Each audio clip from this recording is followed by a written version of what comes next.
Bienvenue sur ma chaîne les amis. Pour ne rien manquer de mes prochains épisodes, vous pouvez me soutenir en vous abonnant et activant la cloche de notification. Je compte sur votre soutien et vous souhaite une excellente écoute.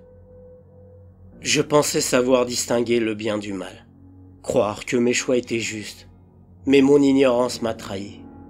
Les intentions cachées et les sentiments de trahison m'ont conduite sur un chemin dont je n'imaginais pas les conséquences.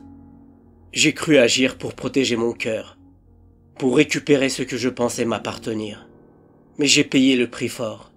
Aujourd'hui, je veux partager mon histoire, non pas pour accuser, mais pour que personne ne subisse ce que j'ai vécu. Quand j'ouvris les yeux, le soleil venait juste de se lever. Je passai à la salle de bain, m'habillai, puis fis mon lit. Le salon était bien rangé et propre. J'avais terminé le ménage la veille au soir. Je me rendis à la cuisine pour mettre le gâteau commencé la veille au réfrigérateur, puis préparer le repas, un poulet avec des légumes au four. J'étais excitée et impatiente. Ma sœur jumelle allait venir. Ça faisait longtemps que je ne l'avais pas vue. Quand on n'était que de petites filles, on avait perdu notre mère. Mon père devait travailler à plusieurs centaines de kilomètres et me laisser chez ma grand-mère paternelle. J'avais accepté sans problème de rester avec elle, mais ma sœur avait intensément insisté pour vivre avec mon père. Je me rappelle qu'elle s'était accrochée à sa jambe, pleurant et lui demandant de ne pas partir. Au final, mon père me laissa chez ma grand-mère et partit avec ma sœur très loin de nous. Je me rappelle que quand ma mère était en vie, on vivait dans le bonheur en ville. Quand elle nous quitta, notre vie familiale fut complètement chamboulée. Je vivais dans le village de ma grand-mère, non loin d'une ville côtière. Quelques retraités s'étaient installés dans leur villa regroupée en lotissement résidentiel. J'avais passé ma scolarité ici, m'étais fait des amis, et ma grand-mère avait toujours été une femme pleine de joie et de bonté. Elle faisait tout pour que je ne me sente jamais seul, mais personne ne peut vraiment combler le manque d'un père et d'une mère. Plus je grandissais, plus je veillais sur ma grand-mère et ne la laissais pas seule. Ce jour-là, mon père et ma sœur allaient venir. Au fond de moi, j'avais envie d'aller vivre avec eux, mais je ne pouvais pas laisser ma grand-mère seule. Et puis il y avait Amine. Je l'aimais à la folie, et jamais je n'aurais pu me séparer de lui. Mon père savait ce que je ressentais pour Amine, et n'était pas réticent à ce que j'aie une relation sérieuse. Le fait qu'il approuve mon amour pour Amine ajoutait encore à mon bonheur. Quant à ma grand-mère, elle aussi l'aimait beaucoup, et pensait qu'il était quelqu'un de bien qui me rendrait heureuse. J'attendais impatiemment la fin du compte à rebours avant l'arrivée de mon père et de ma sœur. Il était un peu plus de midi, et j'avais préparé le meilleur repas que je pouvais. Il ne devait pas tarder. Même si on était jumelles, ma sœur et moi, on avait grandi séparément, très loin l'une de l'autre, et nos personnalités étaient très différentes. Enfin, par la fenêtre, je les vis descendre d'une voiture, mon père et Sana. Je sortis sur le champ devant la maison et, quand Sana m'aperçut, elle se jeta sur moi. On se prit dans les bras longuement. Mon père s'approcha alors et nous enveloppa toutes les deux de ses bras. « Mes filles chéries, c'est tellement bon de vous voir toutes les deux ensemble, » dit-il avec sourire. Ma grand-mère, en nous voyant tous les trois réunis, n'avait pas pu empêcher ses yeux de se remplir de larmes. On rentra ensemble à la maison et passa à table. Ce jour-là, on bavarda tous ensemble sans s'arrêter jusqu'au soir. Au repas du soir, mon père nous dit « Je vais rester seulement 2 jours avec vous, je dois partir régler des choses. Mais dès que j'aurai terminé, je reviendrai au plus vite. » Sana lui répondit la voix pleine d'urgence. « Papa, viens vite, tu vas me manquer sinon. » À ces paroles, je ressentis une douleur dans le cœur. Ça faisait presque 1 an que je n'avais pas vu mon père. Parfois, au fond de moi, je me demandais pourquoi il ne m'avait pas amené avec lui. Depuis mon enfance, j'avais posé la question plusieurs fois à ma grand-mère. « Mamie, pourquoi papa ne m'a pas amené avec lui? Pourquoi il m'a laissé ici ?» Elle me répondait toujours. « Ma petite fille, ton papa ne pouvait en amener qu'une seule entre toi et ta sœur. Et c'est toi qui avais accepté de rester ici. » Quand je pensais à la vie que menait ma sœur, je l'enviais souvent. Elle obtenait facilement ce qu'elle désirait, tandis que moi, tout ce que j'avais venait avec difficulté. Mon père nous soutenait malgré tout, ma grand-mère et moi financièrement. Mais l'amour d'un père envers sa fille me manquait cruellement. Les étreintes, les caresses sur mes cheveux, ces paroles rassurantes dans les moments difficiles, tout cela me manquait. Sana, elle, n'avait jamais manqué de tout ça. Je vivais chez ma grand-mère et faisais tout pour rester forte face aux épreuves. Autrefois, je ne me posais pas ce genre de questions. Mais avec l'âge, la vision de la vie change. Par moments, je m'en voulais pour mes pensées, me demandant même si quelque part j'étais jalouse de ma sœur. Mais c'était impossible. Sana m'aimait énormément, et moi aussi je l'aimais autant. C'était le destin qui voulait ça, me persuadai-je. Il n'y avait rien à faire. Peut-être qu'un jour j'irai vivre avec eux. Alors que j'étais plongé dans ces pensées, Sana vint à côté de moi, m'enlaça autour du cou et dit « Tu m'as trop manqué, Sarah. Allez, on va dans ta chambre. J'ai plein de choses à te dire. » Je me levai, la pris dans mes bras en la serrant fort et répondis « D'accord, ma sœur, allons dans notre chambre. » À peine on entra dans la chambre, que Sana se mit à fouiller mes affaires. Ça ne me dérangeait pas le moins du monde. Ma sœur était la personne la plus importante pour moi sur Terre. Puis elle s'assit et demanda « Raconte-moi tout, je veux tout savoir. Tu t'ennuies pas trop ici ?» Je commençai à lui parler de ma routine dans le village et de mes amis. À ce moment-là, à peine Sana avait-elle vu mon collier que ses yeux s'illuminèrent. « S'il te plaît, Sarah, donne-moi ton collier. » dit-elle. Je lui répondis. « Je peux pas, Sana. C'est un cadeau de mon petit ami. Mais si tu veux, je t'achèterai le même. » C'était un collier avec un pendentif en forme de S. Elle insista. « Non, s'il te plaît, Sarah. Je veux celui que tu as au cou. Tu t'en achèteras un plus tard. » Je refusai de nouveau. « Non, je peux pas, Sana. Il a une valeur sentimentale. » Sana me sourit et dit. « Bon, d'accord. Montre-moi ton petit ami alors. Tu m'en as jamais parlé jusque-là. Tu croyais que j'allais le manger ?» Je lui répondis. « C'est pas ça. Je voulais être sûr de tout avant de t'en parler. » Sans attendre, elle prit mon téléphone et commença à fouiller les photos. Puis elle trouva celle d'Amine et commença à zoomer et dézoomer avec ses doigts sur l'écran, regardant attentivement chaque cliché. D'une certaine manière, j'étais un peu dérangé par la façon dont elle examinait les photos, mais je ne disais rien. Sana n'avait pas pu vaincre sa curiosité. « Parle-moi un peu de ce beau gosse. Est-ce qu'il t'aime vraiment? Est-ce qu'il prend soin de toi? Quand est-ce que vous allez vous marier ?» Elle enchaînait les questions et je répondais comme il le fallait. Toute la nuit, on parla d'Amine. Sana ne s'arrêtait jamais et je répondais à tout, mais je ne savais pas ce qui se passait dans sa tête. Au matin, après le petit déjeuner, on sortit de la maison et se promena dans le village. Je lui présentai quelques-unes de mes amies, puis on improvisa un pique-nique au bord du lac près du village. On s'amusa beaucoup et on ne vit pas le temps passer. Mes amis appréciaient beaucoup Sana. Elle la trouvait tendre et sincère. J'étais contente que ma sœur s'entende bien avec elle. Avant que le soleil ne se couche, on se sépara pour rentrer chacune chez soi. À la maison, ma grand-mère exprima son étonnement. « Mais où êtes-vous passées, mes filles? Vous êtes dehors depuis ce matin et vous rentrez seulement maintenant. Bon, ça va pour cette fois, le repas est prêt. » On passa à la salle de bain, puis s'assit à table. À peine avait-on commencé à manger que Sana dit à mamie. « Tu savais que Sarah avait un petit ami ?» Sur le coup, ma gorge se noua. Je ne comprenais pas pourquoi elle avait abordé le sujet. Et si ma grand-mère n'était pas au courant d'Amine, m'étais-je dit. Elle répondit calmement. « Oui, ma fille, je le savais. Je connais même sa famille. Ce sont des gens très bien. Et peut-être que si tout va bien, ta sœur se mariera, Inch'Allah. » La réponse de ma grand-mère me rassura et je finis par sourire. Sana, elle, baissa la tête et ne dit plus rien jusqu'à la fin du repas. Puis elle se leva, alla dans notre chambre et ferma la porte derrière elle. Ma grand-mère me demanda étonnée. « Qu'est-ce qui s'est passé, Sarah? Vous vous êtes disputée, ma fille ?» Je lui répondis. « Non, mamie, ça fait à peine 2 jours qu'elle est ici. Je pense que quelque chose doit l'ennuyer. » Quand on termina le repas, je débarrassai la table et fis la vaisselle. Puis, j'entrai dans ma chambre sans frapper à la porte. Sana était en train de fouiller la commode comme si de rien n'était. Je lui dis. « Allez, Sana, viens au salon, on va prendre le thé. » Elle me dit. « J'ai pas envie de prendre le thé. Je vais me coucher tôt. » Puis, elle ferma fort le tiroir de la commode. Je ne comprenais pas sa réaction. Je ne lui avais rien dit de mal. Et j'avais tout fait pour qu'elle se sente bien ici. Je quittai la chambre et rejoignis ma grand-mère et on prit le thé.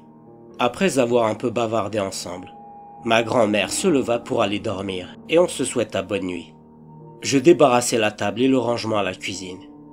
Quand je retournai à ma chambre, Sana ne dormait toujours pas. Elle avait en main son téléphone et faisait quelque chose avec. Quand elle me vit entrer à l'intérieur, elle ferma son téléphone et se tourna contre le mur.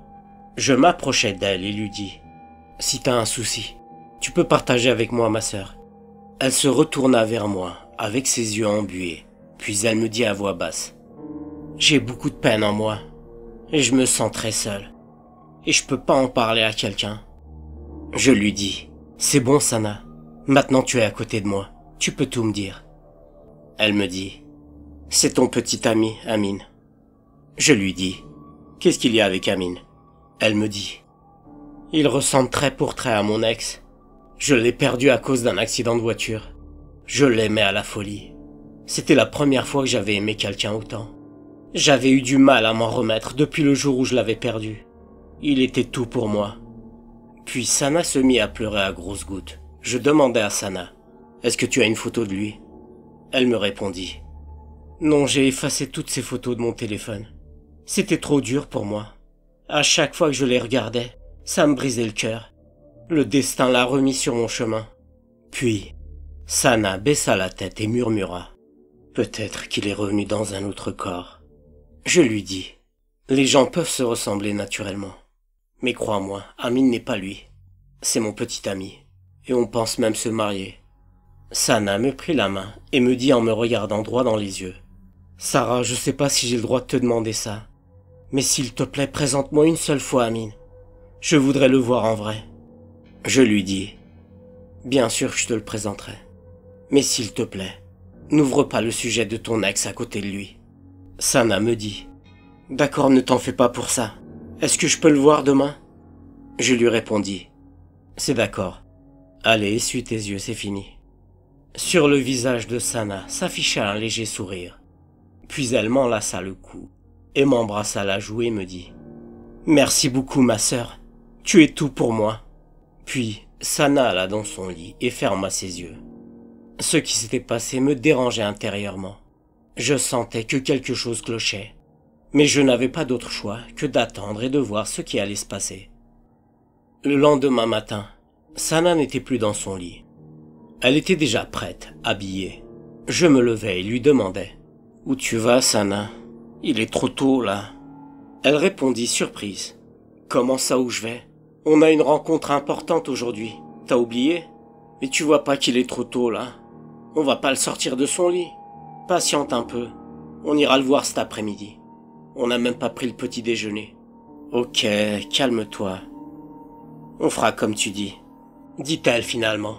Après le petit déjeuner, on termina les dernières tâches à la maison et, l'après-midi, on sortit pour voir Amine. On avait presque toujours l'habitude de se retrouver au bord du lac. On arriva 10 minutes avant lui et s'assit sur le banc de la table de pique-nique. Quand Amine arriva, je lui présentai Sana. Ils se mirent à discuter longuement et, rapidement, je me demandais si je n'étais pas en train de faire une erreur. C'était la première fois qu'ils se voyaient et il semblait vite devenir un peu trop familier. Sana se montrait dès le départ bien trop proche de lui. Et Amine ne faisait rien pour la freiner. Je me contentais de les regarder. À un moment, je ne pouvais plus me retenir. « Allez Sana, lève-toi. Il faut qu'on y aille. Mamie doit nous attendre. » Sana fit semblant de ne pas m'entendre. J'attrapai son bras et la levai du banc.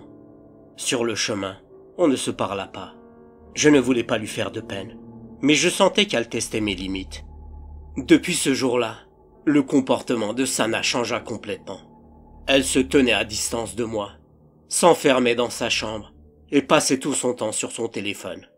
Depuis son arrivée, j'avais un peu négligé Amine. Quelques jours plus tard, mon père arriva au village. On passa du temps ensemble, mais mon esprit était tellement confus que je ne trouvais pas un seul moment pour appeler Amine. Je savais pourtant qu'il pensait à moi et qu'il m'aimait. Mon père resta 2 semaines avec nous. Sana et moi avions recommencé à bien nous entendre. Tout semblait arrangé. Mais au moment où ils allaient partir, Je ne pus m'empêcher mes larmes de couler. Je savais à quel point mon père et ma sœur allaient me manquer. Juste au moment où il franchissait la porte de la maison, le téléphone de mon père sonna.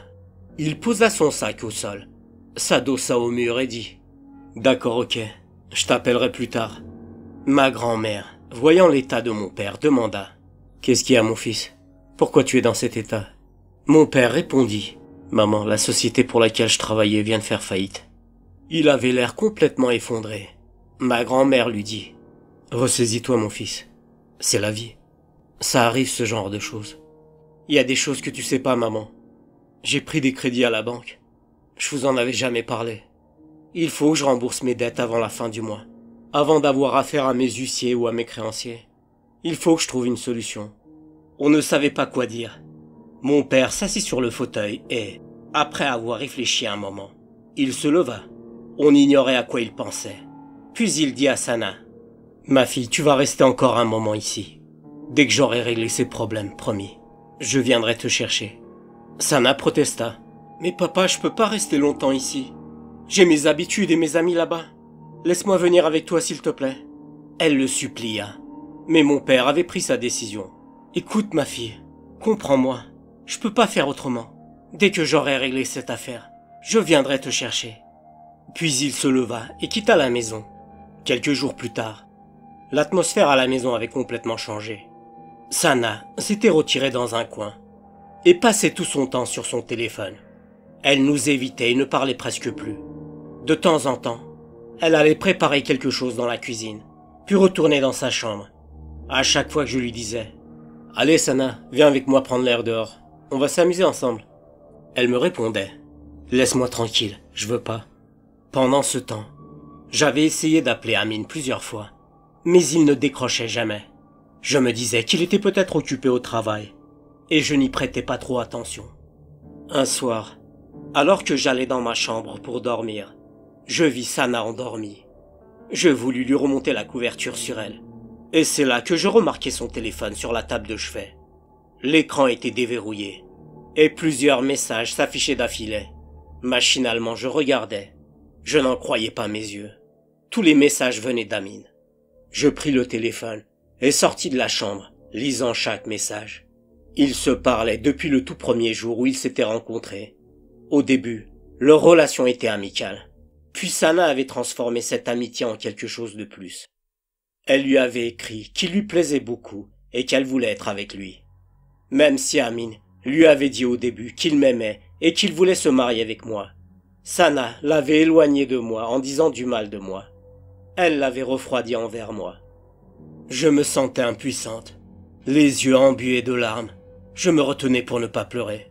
Assis sur la banquette du salon, je lus tous les messages du début jusqu'à la fin. À la fin de leur conversation, Amine lui disait qu'il était attiré par elle et qu'il voulait être avec elle. Tous les deux avaient décidé de quitter le village pour s'installer dans la ville où habitait ma sœur. Après avoir tout lu, je ne voulais pas que Sana sache que j'avais pris son téléphone. Je le remis à sa place sur la table de chevet, refermai doucement la porte et passai la nuit sur la banquette du salon. Plusieurs choses se bousculaient dans ma tête. J'aimais Amine à la folie et je ne pouvais pas accepter de le perdre. Un sentiment de haine émergea en moi. Sa trahison ne pouvait pas rester impunie. Très tôt le matin, je me levai et sortis de la maison avant que tout le monde se réveille. Je me rendis en dehors du village, jusqu'à une maison isolée où vivait une vieille dame nommée Rika. Rika était une ensorceleuse. Elle disait d'elle-même que personne ne l'aimait, et c'était probablement vrai. Mais malgré tout, plusieurs personnes se rendaient chez elle. Mon cœur était brisé. Je n'avais pas d'autre choix. La seule chose que je voulais, c'était éloigner Amine de Sana, le ramener vers moi, et faire en sorte que Sana retrouve ses esprits. Quand Rika me vit devant sa porte, elle sembla étonnée. « Qu'est-ce que tu fais ici? T'es tombé du lit ?»« S'il te plaît, il faut que tu acceptes de m'aider. Laisse-moi entrer, Rika. » lui dis-je. Elle répondit. « Bien, entre à l'intérieur, tu me raconteras tout. » À l'intérieur, je lui racontai tout ce qui s'était passé. Elle m'écouta sans cligner des yeux. Une fois mon récit terminé, elle marqua un temps d'arrêt, puis dit « C'est la vie. T'as encore rien vu ni rien vécu. Les gens sont cruels. et feront tout pour assombrir ta vie. Je la suppliai. Aide-moi, Rika, s'il te plaît. J'ai le cœur brisé. Même respirer m'est difficile. Elle me rassura. T'en fais pas. Amine reviendra vers toi. Et Sana aura ce qu'elle mérite. Rika me parla longuement de ce que je devais faire. Il était hors de question de faire demi-tour. Je quittais sa maison ce jour-là et, jusqu'au soir, je rassemblais tout ce qu'elle m'avait demandé, notamment des effets personnels de Sana. Puis je retournai chez Rika et lui remis tout.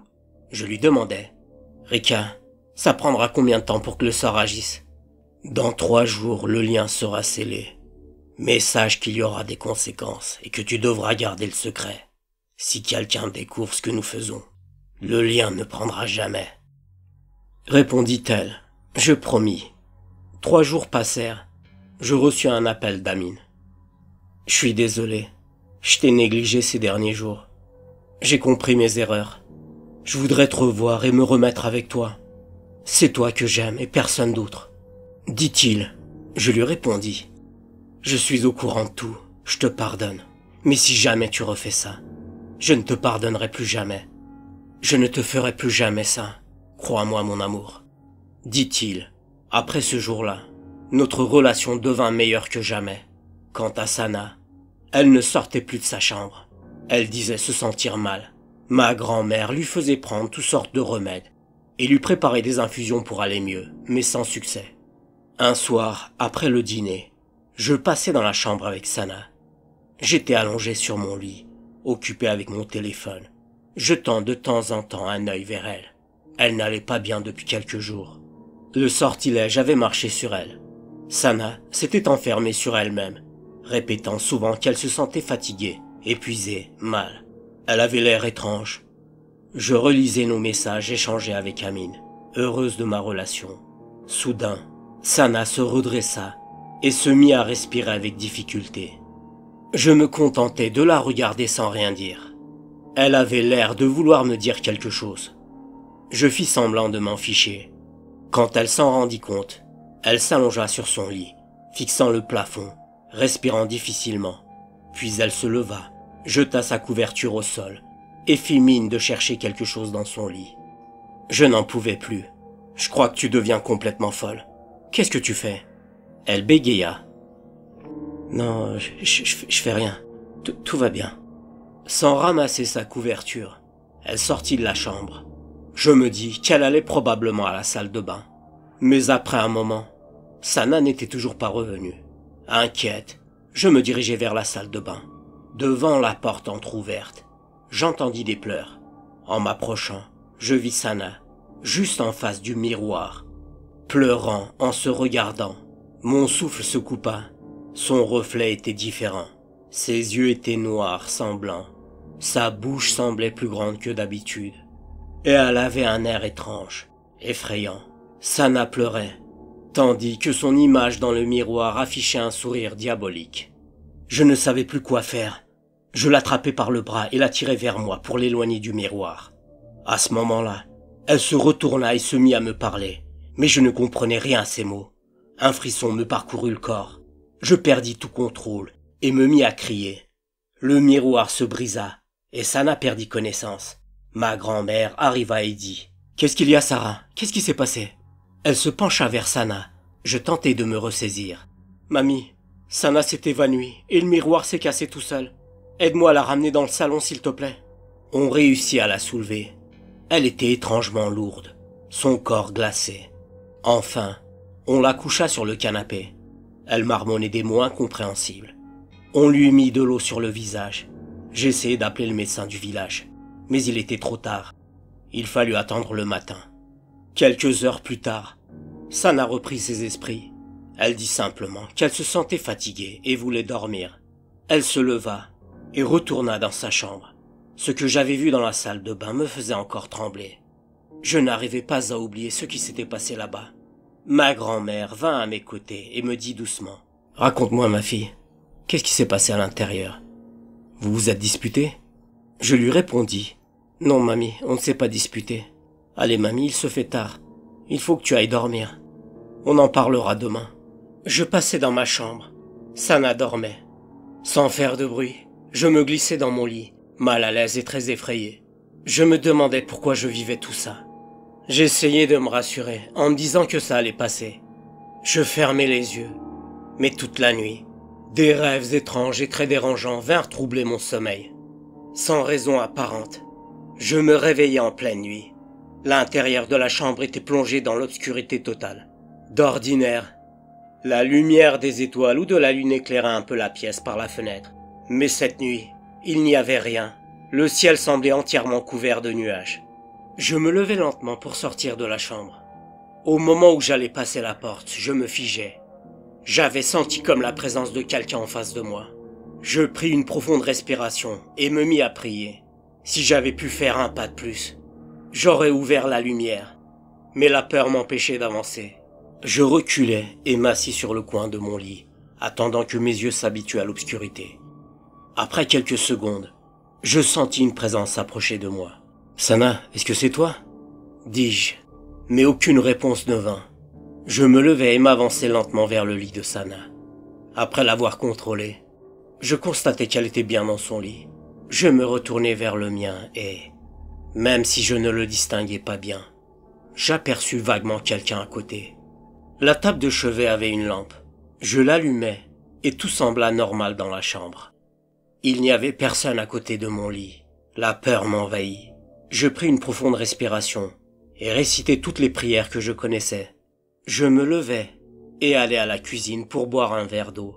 Juste à ce moment, la lumière de la chambre s'éteignit. Je me demandais si c'était Sana qui avait été dérangée par la lumière et l'avait éteinte. Puis la porte se referma toute seule. Après avoir bu mon verre d'eau, j'ouvris doucement la porte et rentrai dans la chambre. L'intérieur était moins sombre. Les nuages s'étaient espacés pour laisser passer la lumière de la lune, me dis-je. Sana semblait dormir. Je refermai la porte et rejoignis mon lit. Quelques secondes plus tard, j'entendis des tapotements sur la porte. Ça ne pouvait pas être ma grand-mère à cette heure tardive, me dis-je. Alors que je me remettais à prier, Sana se redressa dans son lit et se mit à rire. Un rire démoniaque. « Mais qu'est-ce que t'as, Sana ?» dis-je. Elle ne répondit pas et continua de rire. Je me dis que c'était peut-être une blague de mauvais goût. « C'est pas drôle, Sana. » Mais elle riait de plus en plus fort. La peur m'envahit complètement. J'avais l'impression qu'il y avait quelqu'un d'autre dans la chambre, murmurant des choses incompréhensibles. Je vivais la nuit la plus effrayante de ma vie. Malgré tout, je réussis à me lever.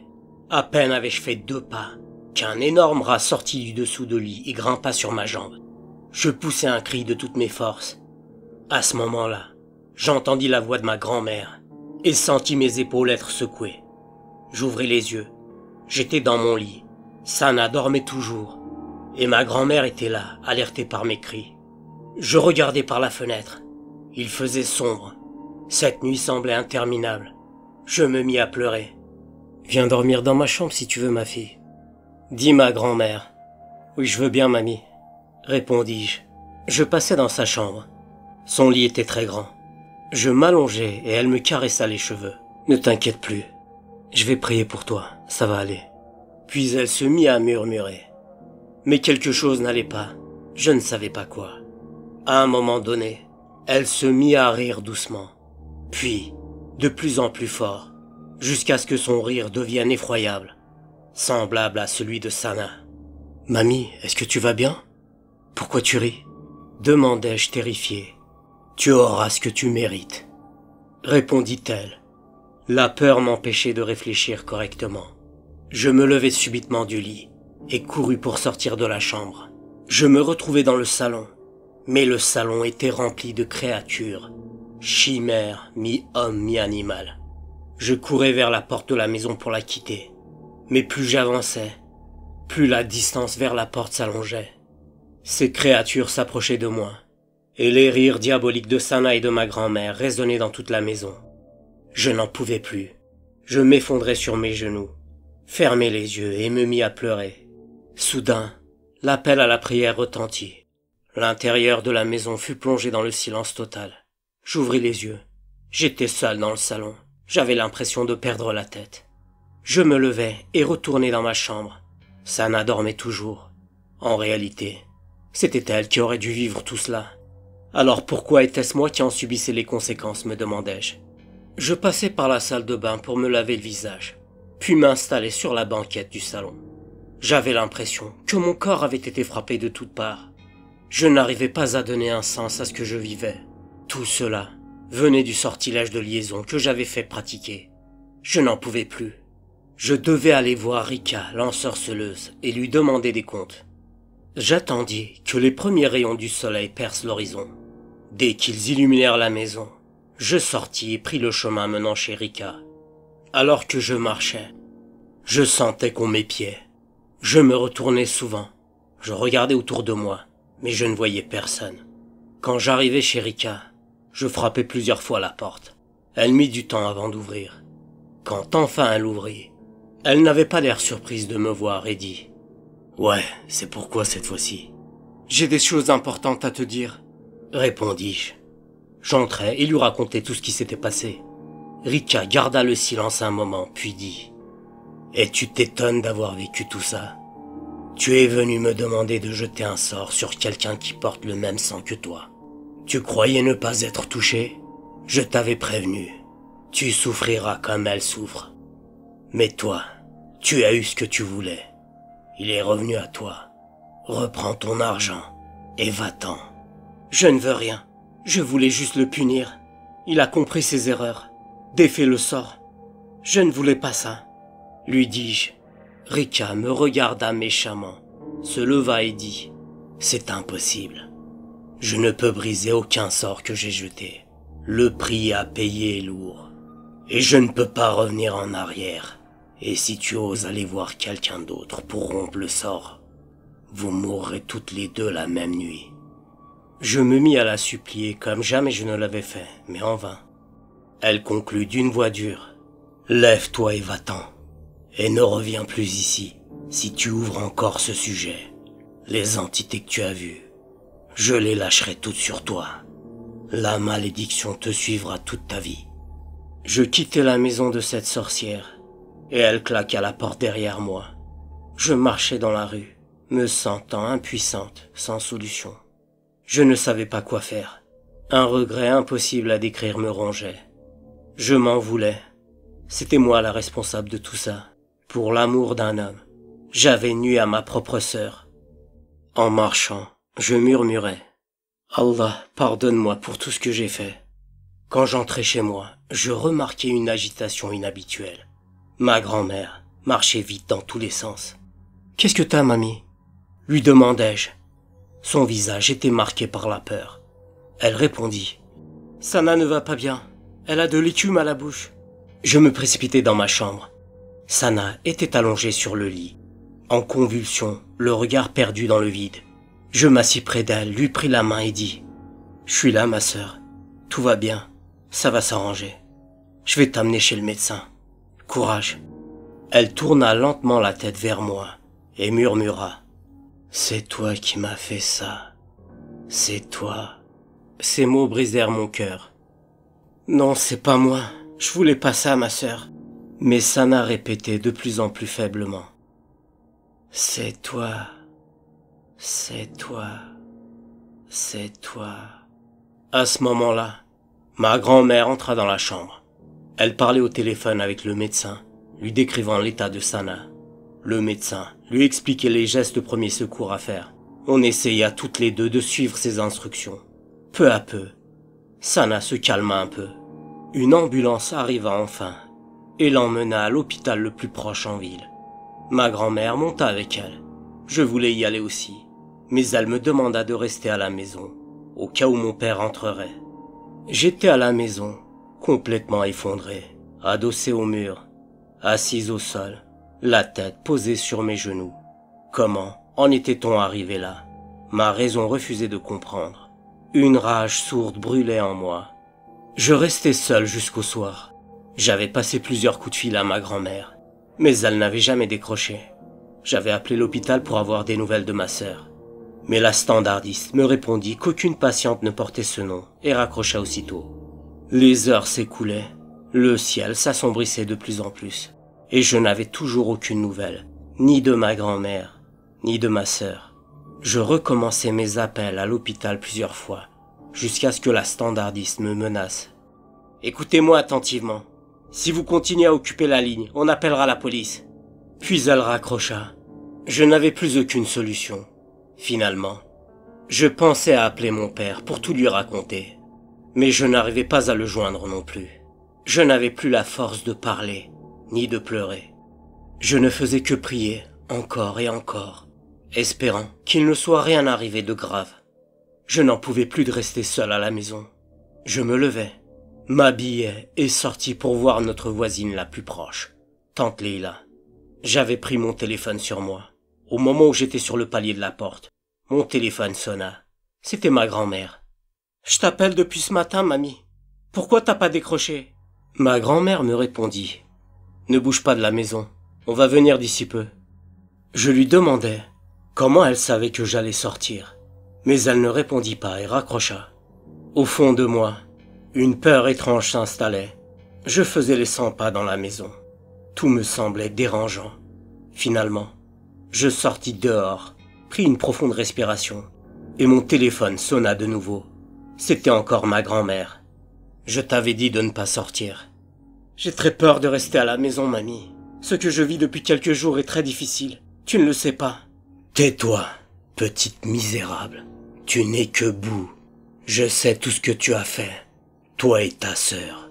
Vous allez en payer le prix. » L'appel cessa. Je restais figé. J'avais compris que ce n'était pas ma grand-mère au bout du fil. Ma tête tournait. J'avais du mal à rester debout. Je m'adossais à un mur et fermais les yeux. Quand je les rouvris, je me retrouvais dans le salon, devant la télé. Ce que je voyais à l'écran n'était pas cohérent. Les personnes n'avaient pas de visage, et leur langage, fait de murmures, résonnait dans mon esprit. Mon cœur battait si vite que je l'entendais dans mes oreilles. Il fallait que je quitte la maison, sinon j'allais perdre la tête. Les bruits venant de la télé devenaient de plus en plus dérangeants. Mais je n'arrivais pas à me lever. À un moment, la porte s'ouvrit. 2 silhouettes entrèrent, se murmurant des choses. Je ne pouvais pas me retourner pour les regarder, espérant que ce soit ma grand-mère et Sana. Je jetai un regard au miroir de la commode, et je les vis. Ces créatures n'étaient ni ma grand-mère ni ma sœur. Elles n'avaient pas de visage, et étaient d'un noir qui n'appartenait pas à notre monde. Je me mis à crier. Mes forces revinrent. Je me levai et quittai la maison en pleine nuit. Dehors, j'entendais des cris et des pleurs venant de l'intérieur. Même dehors, j'avais l'impression d'entendre les voix de ma grand-mère et de Sana résonner depuis la maison. Je n'arrivais pas à distinguer ce qui était vrai de ce qui ne l'était pas. Je tentais de toutes mes forces d'avancer, me traînant en m'aidant des murs. Mais je tombais à genoux. Avec mes mains, je réussissais peu à peu à avancer jusqu'à la mosquée. La porte était ouverte. À l'intérieur, il n'y avait personne. Sans pouvoir entrer, je m'effondrais et priais. Mes yeux se fermèrent. Quand je rouvris les yeux, je me retrouvais à l'hôpital. Autour de moi, des gens que je ne connaissais pas se parlaient. À mon chevet, une infirmière, en me voyant, se tourna vers les autres et demanda de prévenir le médecin que je m'étais réveillé. Quand le médecin arriva, il m'examina et dit « Tout va bien. Elle a simplement été soumise à une fatigue extrême. Restez à son chevet. Je reviendrai d'ici peu pour vérifier son état. » Je pensais être sauvé, mais je sentais au fond de moi que ce n'était que le début.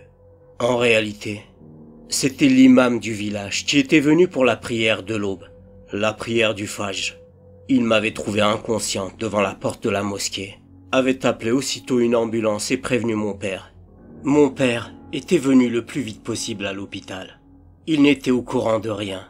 Comme il n'avait pas pu joindre ma grand-mère et Sana, il était allé à la maison.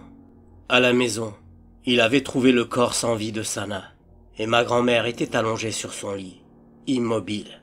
Après plusieurs jours de réanimation, elle nous a quittés. Après la mort de Sana, mon père n'avait pas pu s'en remettre pendant longtemps, mais il essayait de rester fort avec moi. Quant à Amine, je n'avais plus de nouvelles de lui. Je ne savais pas ce qui lui était arrivé, et, à dire vrai, je n'avais pas envie de le savoir. Les autopsies avaient conclu que Sana avait pris une quantité importante de médicaments, ce qui avait causé sa mort. Ma grand-mère, elle, était resté allongé sur son lit immobile, plongé dans un coma causé par une hypertension et une hyperglycémie, et n'avait pas pu rester en vie. Mon père m'avait demandé ce qui m'était arrivé cette nuit-là, pourquoi j'avais été retrouvé dehors inconsciente. Je lui avais toujours donné la même réponse. Je ne me rappelle de rien. J'ai l'esprit confus. Mon père ne voulait plus remettre les pieds dans cette maison. Moi non plus, je ne voulais plus y retourner. Mon père m'avait amené avec lui. Depuis ce jour-là, ma vie avait complètement changé. J'avais rayé d'un trait tout ce que je rêvais avant. J'avais oublié depuis longtemps Amine. Et Sana, ce qu'elle avait vécu, je ne l'avais jamais souhaité. Si elle ne m'avait pas trahi, peut-être que les choses auraient été différentes. La perte de ma grand-mère est une douleur très difficile à supporter. C'est elle qui m'a élevé, qui m'a fait grandir. Après ces événements, je n'ai jamais vécu d'événements étranges, mais parfois, je vois encore ma sœur Sana dans mes rêves. Elle me demande pardon pour avoir été avec mon amoureux. Que ma sœur et ma grand-mère reposent en paix. En partageant mon histoire, mon esprit reste encore confus. Peut-être que j'ai fait une erreur. Peut-être que j'étais fautive. Je ne le sais pas. Il y a une seule chose dont je sois certaine. On ne devrait pas juger une vie que l'on n'a pas vécue. À ces moments-là, ce que j'ai vécu, ce que j'ai ressenti, seul moi le sais. Être trahi, perdre ses rêves, perdre la paix intérieure, ce sont des choses très dures. Qu'Allah ne fasse vivre à personne ce que j'ai vécu, et qu'il vous accorde ce que souhaite votre cœur. Et voilà, c'est la fin de l'histoire les amis. Merci de l'avoir écoutée, j'espère qu'elle vous a plu. N'oubliez pas de vous abonner à ma chaîne et d'activer la cloche de notification pour ne rien manquer de mes prochains épisodes. Si cette vidéo vous a touché, vous pouvez la liker pour me soutenir et partager vos impressions en commentaire. Prenez soin de vous les amis et à la prochaine.